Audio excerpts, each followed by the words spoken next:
Ya, Ustaz, ada pertanyaan dari saudari Elok Dwi Septiani di Bondowoso. Ustaz, bagaimana menasihati sepupu dengan cara terbaik bahwa mereka bukan mahram kita, Ustaz? Jazakumullahu khairan.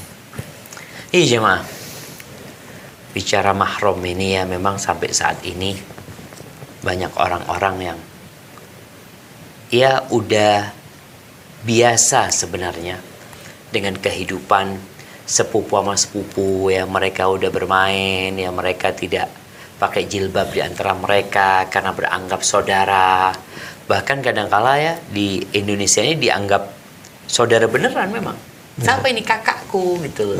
Ini siapa adikku, padahal adik sepupu, kakak sepupu. Jadi udah kayak nggak ada batasan di antara mereka itu. Bahkan ada yang sepupu 2 kali 3 kali saat itu. Lebih parah lagi. Lebih parah lagi. Tapi jamaah, di surat An-Nisa ayat 23 Allah tuh sebutin di sana tentang mahram. Jadi yang membuat keputusan ini mahram atau bukan itu Allah SWT, bukan tradisi dan budaya. Karena di beberapa daerah di Indonesia memang nggak boleh nikah sama sepupu. Tradisi mereka nggak boleh karena buat mereka mahram, haram hukumnya menikahi sepupu. Jadi budaya itu boleh dipakai, adat istiadat boleh diambil selama tidak bertentangan dengan syariat Allah Azza wa Jalla. Allah berfirman, "Hurrimat 'alaikum ummahatukum." Diharamkan buat kalian ibu kalian. Wa banatukum, putri-putri kalian. Wa akhawatukum, saudari-saudari kalian.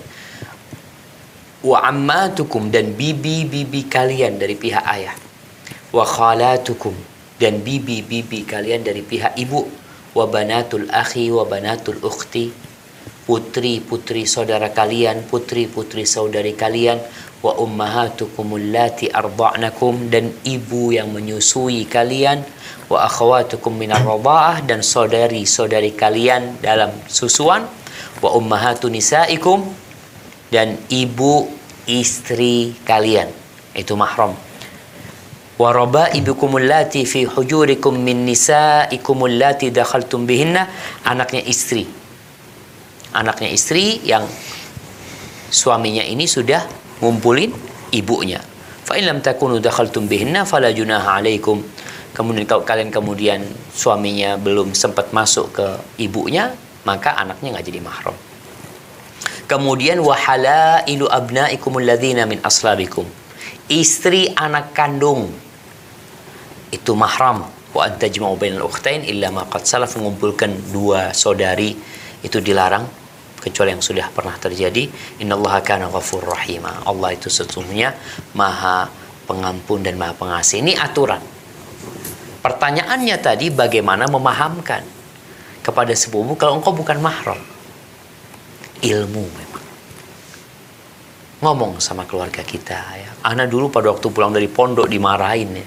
Kita biasa bersalaman ya, cium tangan sama istrinya paman. Karena dia istrinya paman juga masuk bibi gitu, ya. Masuk bibi kita gitu loh. Sama sepupu-sepupu gitu ya. Kita di pondok nggak pernah ketemu perempuan, ini sepupu pada salaman semua. Kita nggak salaman, ya Allah ikut aliran apa itu? Masya Allah ya. Kayak gitu. Jadi mereka karena yang kita bawa ini bertentangan dengan budaya yang ada, ya tarkul ada adawa. Meninggalkan kebiasaan itu menimbulkan permusuhan. Tapi nggak apa-apa dimusuhin kalau kita berada di atas kebenaran. Bukan akhirnya kita daripada anak dimusuhin orang, musuhin masyarakat, ya udahlah anak ikutin tradisi mereka. Enggak. Maka perlu memahamkan dengan, coba yuk kita lihat nih. Ana mau tanya, ini contoh ya, ngobrol sama sepupu kita.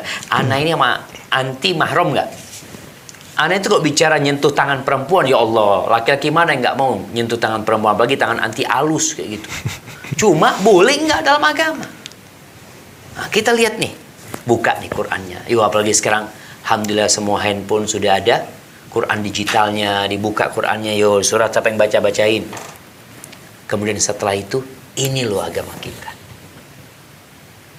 Bukan sombong, karena buat mereka kalau nggak mau salaman tuh sombong. Iya, sombong ini tuh ya, ana merasakan seperti itu. Tapi lama kelamaan alhamdulillah Mereka faham. Namun anti atau inta harus sabar dimusuhin, dianggap ikut aliran ini macam-macam, ya harus sabar. Solusinya sabar. Tetap kita menyapa mereka. Silaturahim tetap. Silaturahim ini bukan hanya sama mahram, ya enggak. Kita sama sepupu kita menyapa dengan silaturahim.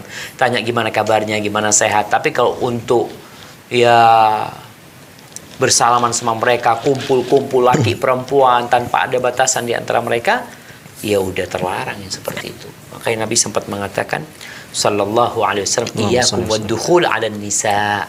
Kalian hati-hati jangan masuk-masuk ke tempatnya perempuan. Lalu ada yang bertanya, ya Rasulullah, ara'aital hamu? Wahai Rasulullah, alaikas salatu wassalam ya Rasulullah, bagaimana pendapatmu kalau yang masuk-masuk itu ipar, saudaranya suami, yang masuk ke tempatnya perempuan-perempuan itu? Artinya ini saudara suamimu gitu loh. Apa kata Nabi alaihi salatu wassalam? Alhamu al-maut. Kalau yang masuk itu ipar, hancur udah, mati. Kenapa?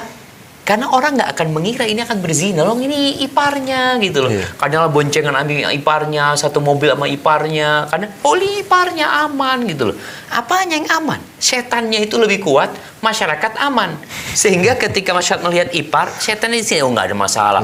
Orang-orang kan melihat kalian seperti saudara atau apa. Hadza wallahu a'lam bissawab. Nah, jazakumullah khair Ustaz. Itu jawaban untuk saudari Elok Dwi.